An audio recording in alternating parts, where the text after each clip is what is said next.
Samantala, nanawagan ang International Criminal Court o ICC sa mga miyembro ng Philippine National Police na tumestigo kaugnay ng kaso ni dating Pangulong Rodrigo Duterte.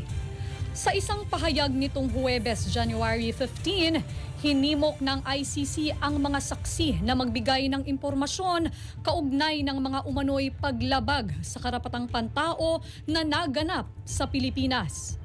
Kinasasangkutan ng imbestigasyon ang mga aligasyong crimes against humanity na may kaugnayan sa war on drugs na ipinatupad noong panahon ng Administrasyong Duterte. Ayon sa ICC, kabilang sa iniimbestigahang kaso ang umano'y mga pagpatay, torture at sexual violence na naganap mula 2011 hanggang 2019. Hinihikayat din ng ICC ang mga pulis at opisyal ng batas na may direktang partisipasyon sa mga insidente na makipag-ugnayan sa tanggapan ng prosekusyon.